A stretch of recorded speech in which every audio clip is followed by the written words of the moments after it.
So, what's this all about? So he says that's who he's involved with, Stefan Molyneux. He's been on the Alex Jones show. The whole point is, it's all about libertarians have this whole like fake left thing happening that people don't seem to be really paying any attention to, like same progressive, H.A. Goodman, like all these. I'll definitely get into these mamma jammers later, but here you see like one of the most hideous. Yeah, this Naomi Wolf. I mean, if you don't know anything about her, oh boy, she's just ridiculous and just another, wacky libertarian. Like, oh god, it's the worst. Vote local. Vote local. Okay. I guess that's okay, but like, free and equal elections. Free and equal? And here's another free thought project, which people don't seem to understand, that the Free Thought Project is a libertarian. They're very clearly, I should do a thing on that because they really irritate me, because people who think that they're leftists, have this like, this is, he's not a leftist. Can we get over the fact that Joe Rogan is a phony? Gluten, peanuts, and facts, which, come on. Joe Rogan don't have the damn facts. He's obviously another shill, another part of this giant, all of these people are part of it. Who's this? Well, he's not. I mean, this is just a comedian. I don't care about that one. And see, now it makes it seem like they're down with Stephen Hawking. We're not going to talk about Barb Marley right now, but Barb Marley was not an angel to the ladies either, if you're talking about Me Too, whatever. Okay. Dr. Bronner's. Oh. David Bronner of Dr. Bronner's arrested outside of DA for planting hemp seeds. Great. That's really hit me. Deepak Chopra. More whippity wows. See, yeah, this is like the whole, like I'm backed by a precious metal. I'm backed by the faith and credit. See, Bitcoin. And then you have the anarchy symbol. So this is clearly like far-right anarchism here. There's no question what this site is all about. It's about, you don't need more cameras, points, that's, okay. Or cops, And now there's just a picture of a dog. And, it's this Dippy Broad here who should believe in all this conspiracy garbage, which is the whole right-wing nutty bird conspiracy bullshit, which is trying to get you to not vote progressive. In America, okay, and then here we express a bunch of, left-wing sort of seeming point of views. But when we go back to, like, who are we again, we come back, it's all just a big,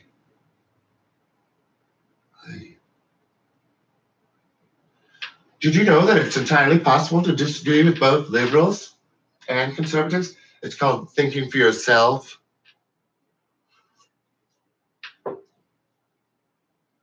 This is based on, this is another, who is this? The Mind Unleashed, or this is an obvious, The Mind Unleashed, which is another, the Free Thought Project has a whole bunch of subsidiaries, which are basically interconnected web pages, which are sponsored by,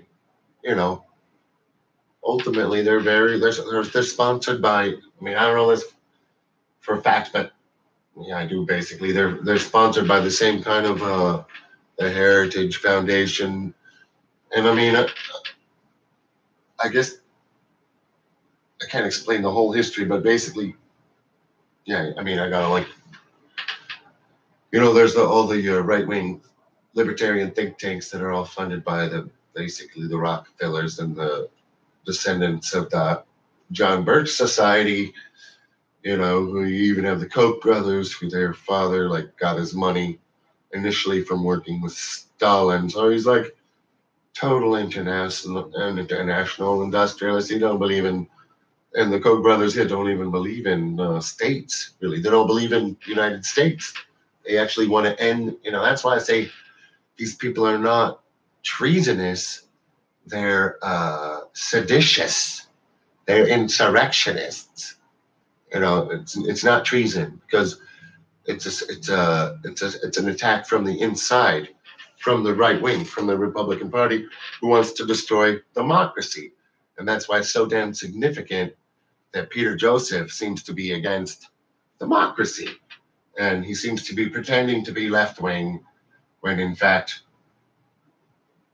and it has like, here's what's all the real stuff in a voter's mind, and the politician only cares about getting reelected, which another random bullshit Orwell quote. I mean, this is okay. Wait a minute, here we go. You shouldn't have to join a party to vote, but that's our system. You're gonna have to choose to support whether you're gonna support Bernie or you're gonna support Trump, and whether you're gonna support the candidates who support Trump, because we need to, like, at this point, the Republicans control the entire country. And just like I said, they're seditious. They're not treasonous, they're seditious, they're insurrectionists. Insurrectionistic. People, not parties. Once again, against the idea of us taking over. That should be the idea that we're taking over the Democratic Party. And when we're taking over the Democratic Party, we are making it possible for a third party to exist. But hopefully we got to push the Democratic Party far to the left. And that's the Bernie Sanders Democratic Revolution that we're all involved in, and that Peter Joseph and Lee Camp are sitting out of. And this makes it look like a politician is in charge here. He's a politician standing up here, and you have these people, the power time to restore. So this says it believes in democracy. So it's like, obviously she don't understand. This broad here, she don't get it. And of course they always invoke, and you go back to this, another free thought project, Joe Rogan has a mental health problem disguised as a gun problem. So it's not a gun problem, it's a mental health problem, which of course is the right-wing position. I mean, just like, I don't give a shit about what, but I'm just saying, clearly, Joe's a right-winger. He platforms millions of right-wingers, just like that one, clown, I won't even say David Rubin, he's a fool. I mean, it's clear, what they're talking about, because they'll say the same things. I'm sounding very nasal. You could tell, who the hell they are. But let's go back here, and we're going to watch this silly broad here. I mean, and that's sexism, isn't it? That's not good. I don't want to be sexist. Nah. I don't think I can see this from here. Maybe you can see that. Yeah.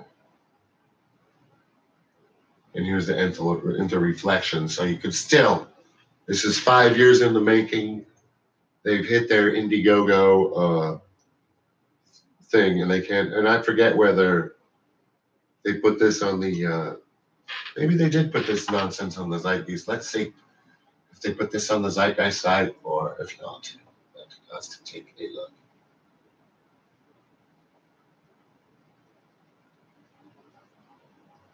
I think that's where I saw it. Nope, they don't have it. But I did see it somewhere. Maybe if we went here, it'll show it. Does it have to be done? There it is. Submission. Peter Joseph and a hippie sitting in a tree. Maybe that lady is a hippie sitting in a tree? If. And she's just a relic with the. Dennis Kucinich and the founder of Nexus Earth, Carly Cantrell. When an idea comes, there's nothing stopping it. There's nothing that would get in the way. And when we look at the American Revolution, for example, it only took 2 to 3% of the population bring about this revolution. And I feel that we can 2 to 3% of the revolution, like the people who believe in the libertarian order. We are in revolution straight into rapid evolutionary change. Dr. Paul said, And that's what they be talking. Yeah, listen, Dr. Paul. many years ago, if we're ever going to bring about revolutionary change. Can you hear me? Yes. Still good, okay. Dr. Paul says, if we're ever going to bring about revolutionary change, and this is Peter Joseph playing right along with it, right? A little fuzzy in my end. If you're ever going to bring about revolutionary change. So is he for a Dr. Paul revolution or a Bernie Sanders revolution? That's maybe the title of the next video. Is Peter Joseph for a Bernie Sanders style revolution or a Dr. Ron Paul style revolution? Change, and I like to say rapid evolutionary change. Two things would need to be involved. And I've heard this bullshit evolutionary because we have to evolve into that, which Chomsky calls fascism. I call it fascism too.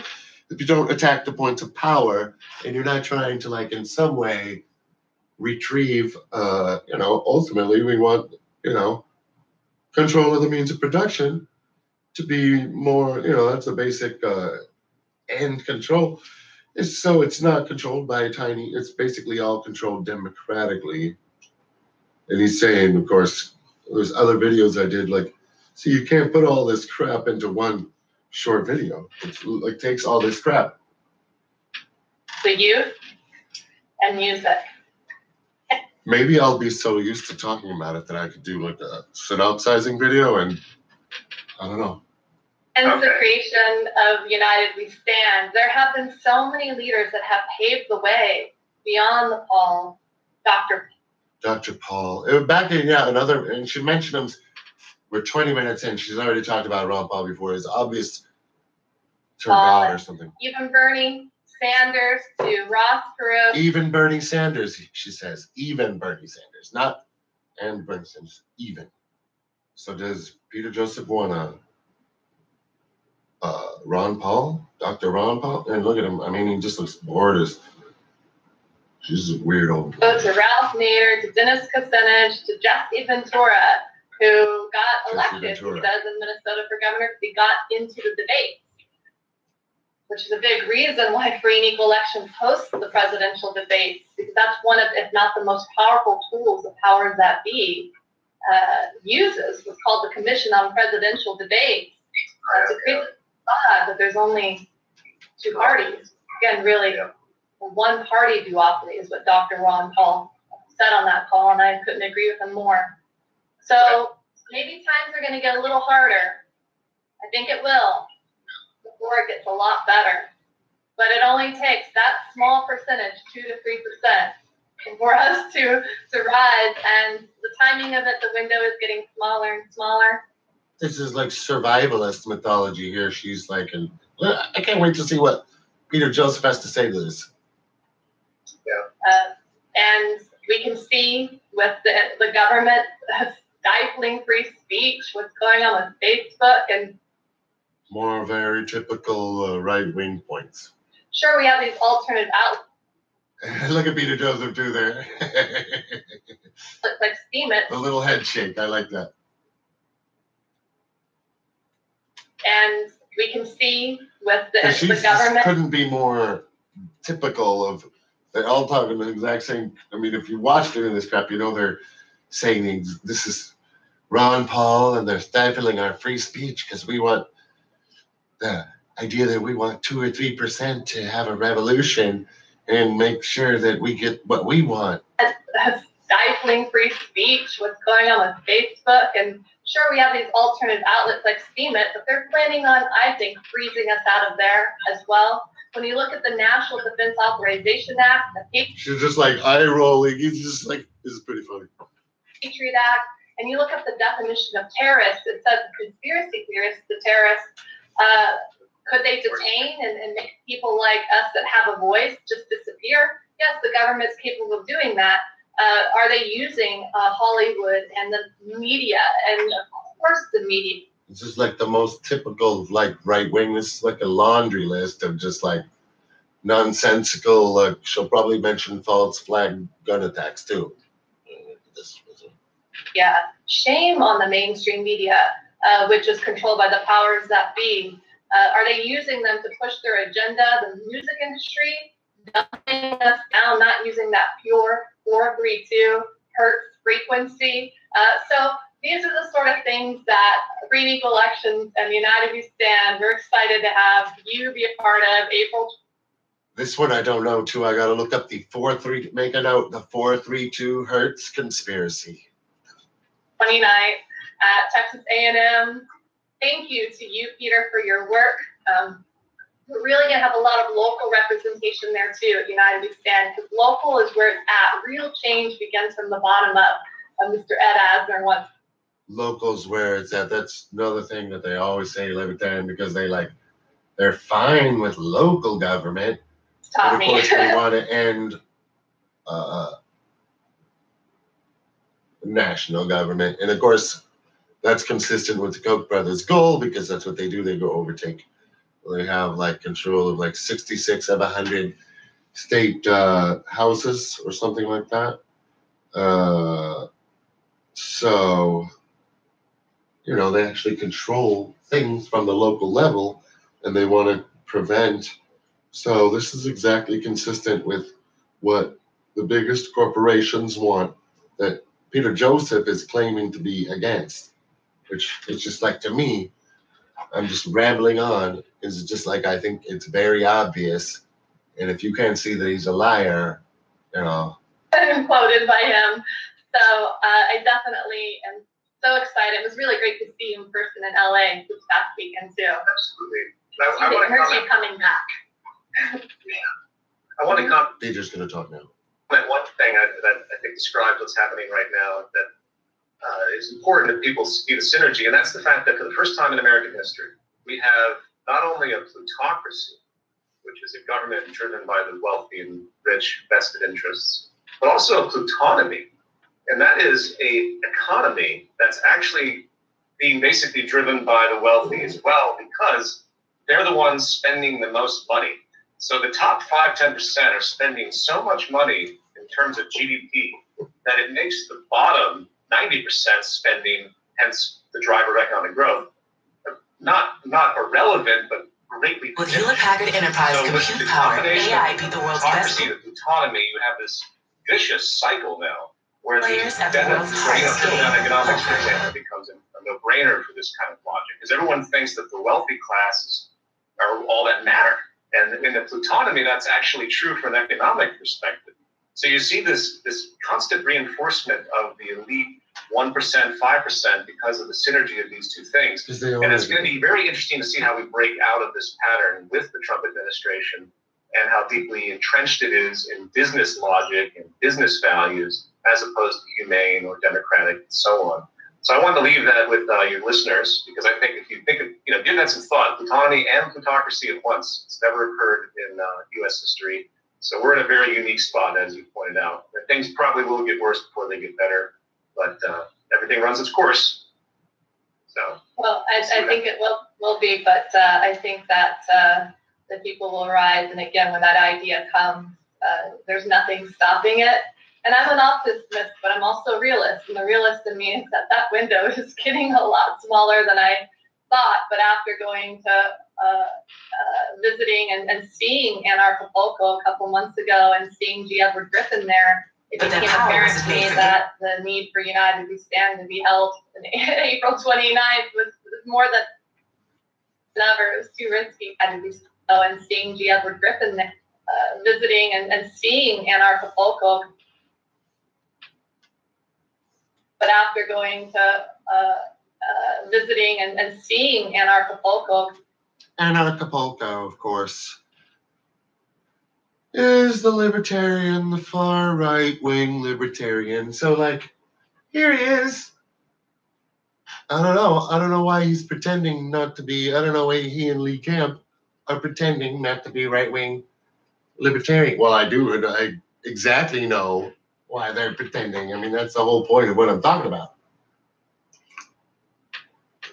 I mean, because he does a lot of talking, which specifically, I believe, actually wants to make you believe. Let's see what he says about Anarchapulco here. Like, it seems like he didn't say anything about what she had said, and he just like, you know, because obviously he can't let on that he's like somehow, you know, but here he is, like he doesn't support the Bernie Sanders method of revolution because he doesn't support democracy. And he's like, oh yeah, it only takes 2 or 3% of us, and I just went to Anarchapulco. So, I mean, this is guilt by association, but is he like saying that, like, oh, Anarchapulco, the far right-wing libertarians are full of crap? Is he saying that? No, I don't hear him saying that. A couple months ago, and seeing G. Edward Griffin there, it became a... No, G. Edward Griffin is like a well-known... I think the main is famous... see, that's what I'm talking about, like... he's part of the same conspiracy formula. Like there's G. Edward Griffin's movie is called Something on Jekyll Island, which was about how the Federal Reserve or something was formed by all these banksters back in the. But I think, you know, it's like clearly this is the libertarian conspiracy theory about how, you know, the banksters are, which really, you know, the Koch brothers are a bank. Bezos is a bank. Buffett, they're all banks because they're making their money by doing banking type stuff without like getting, maybe go into the deeper explanation of that. And obviously, I'm not the greatest at explaining these things. I'm practicing to try to explain them, and I'll go back and if I get them wrong, I'm going to go back and like, you know, I'm sounding a lot more nasalier than I thought I was. Yeah.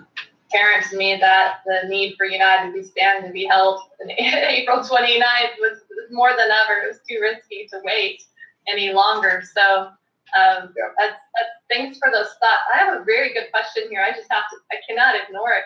Oh God. Because this guy I've been hearing about a lot. Thank you, Martine. Peter, what are your thoughts on Jordan B. Peterson? That's a guy that I definitely want to have speak at United We Stand, if not April 29th. She wants to have Jordan B., who's obviously a far-right freaking lunatic. What does she think? Now, Peter Joseph, oh man. We are going to evolve into a university tour because we know universities is where we need to do a lot of fixing, for sure, reaching out to the youth. Yeah, the youth are. Well, not to. We're gonna have to like change all SJW stuff, and Jordan Peterson's the guy to do that, right? The contrary, but I'm not a Jordan Peterson fan because he doesn't take a proper sociological perspective or a structuralist perspective on human behavior and the organization of human society, and his writings fall back on very primitive, socially Darwinistic, Malthusian, hierarchical views. So it's not the far right winged. I mean, you know, he's like saying somehow, let's see. Human relationships, meaning basically in support of elitism by some kind of biological determinism, crudely speaking. So, you know, I'm not gonna. You know, everyone has positive things they can contribute to this discussion that are thoughtful. But she's very concerned that he doesn't like that he doesn't like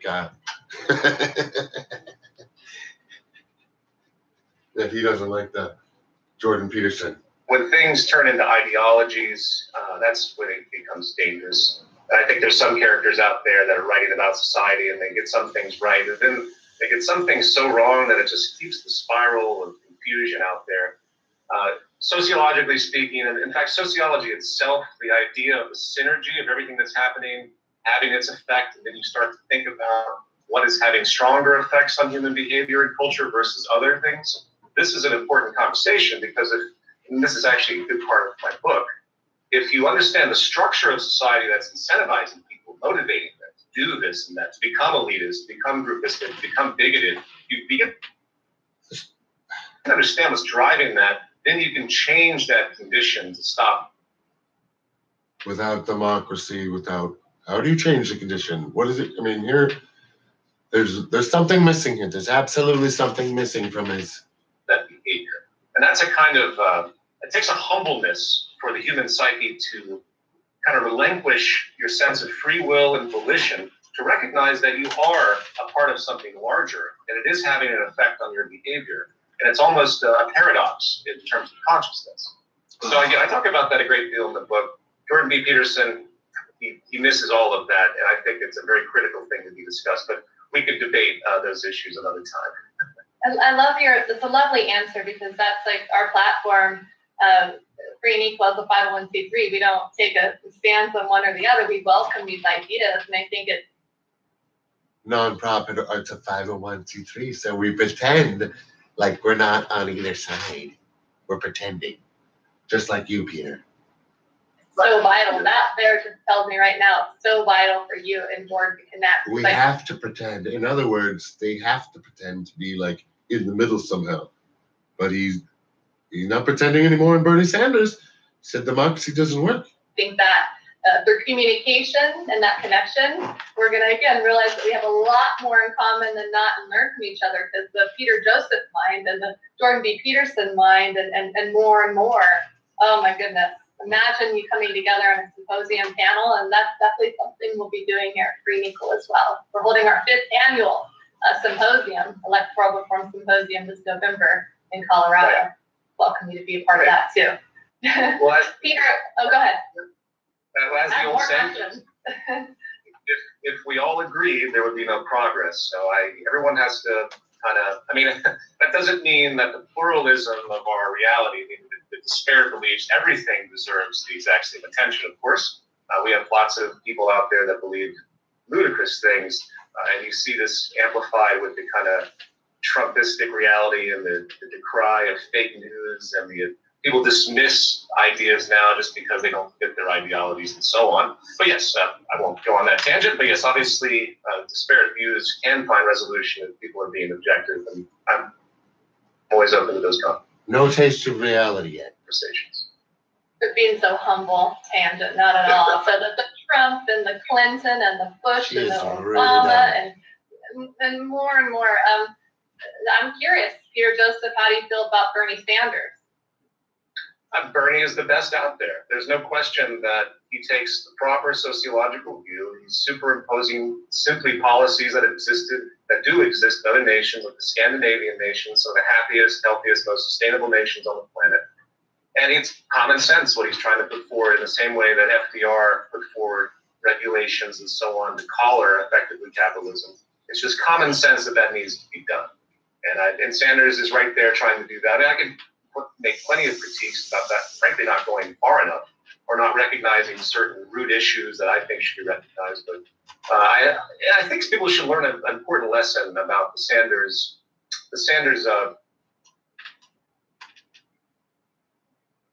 him being screwed in the election, the Democratic primaries.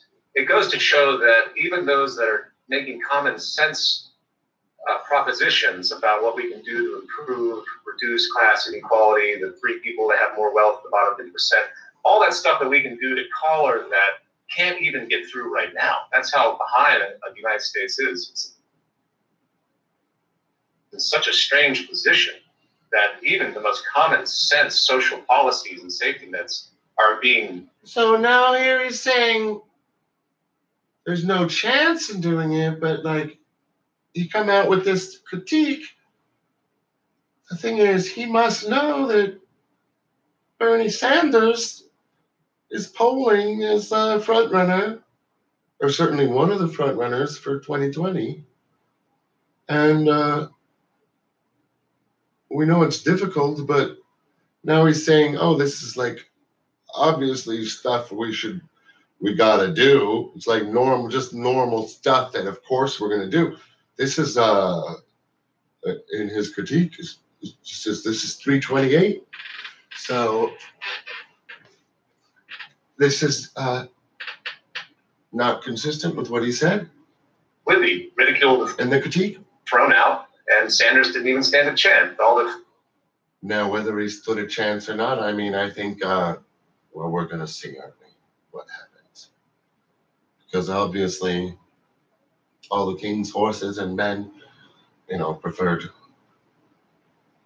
Her Majesty. forces, like a swarm of business power, effectively elitist business power, just came in and made sure that everything was rigged against him. It's almost like a natural force in a way. You know what I mean? It's not even like a conspiracy. It's just an intention that people with high business power associations, they put out there, and then they just work against and they demean and diminish anyone that's trying to do something different. But then again, now she's talking about that's another back to the law of attraction, which is in the last video. That's an intention that they put out there. Now, the fact that she's saying that it's inevitable that Bernie, for one, he's not going to be running against Hillary this time. He's going to start out as the front runner. I mean, yeah, maybe we'll see if the establishment, it'll be obviously very interesting to see what happens. But that's another phenomenon. But I hope Sanders continues to plug away because he seems very positive about Sanders when he's just like, is that really the point of the critique, that he's not going far enough? His symbology and his way of speaking is getting through to the youth, and I think that's very relevant. That's a good point. And what's the common denominator between Sanders and Ron Paul and Nader and Perot and all the people I mentioned is that they aren't controlled by the powers that be. I may not personally agree with all their viewpoints, but I do see that they're expressing what they believe in, and that's an important common denominator. As far as Ron Paul and the rigged system, a friend of mine, hey, Paul and Jasmine, out in Anarchapulco, he went up to Dr. Paul and said, Dr. Paul, I have one question for you. I'll try to get this right. Do you think the election was stolen from you? And Dr. Paul paused and looked at him and said, of course it was. So we go to the rigged components of the electoral system, from the fact that for ballot access in '98, I first saw my father, who ran for governor as a libertarian. I've always been an independent. He was wrongfully knocked off the ballot. He was at the seat, and I recognized that why do libertarians and third parties, independents, have to get 5 times more signatures, 25,000 signatures from registered voters to get on the ballot. And the echo came back again. I don't know if you have a browser open there. All right, that's enough for now. I can't take the freaking echo. But here it goes again. Her father was a libertarian. I mean, it's just like,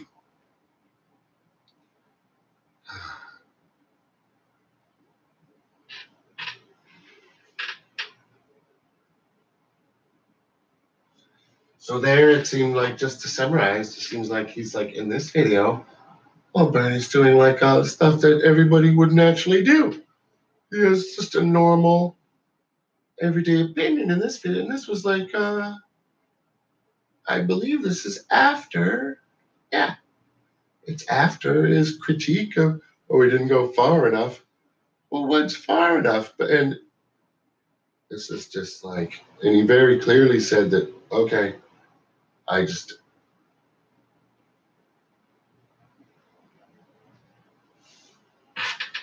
getting tired.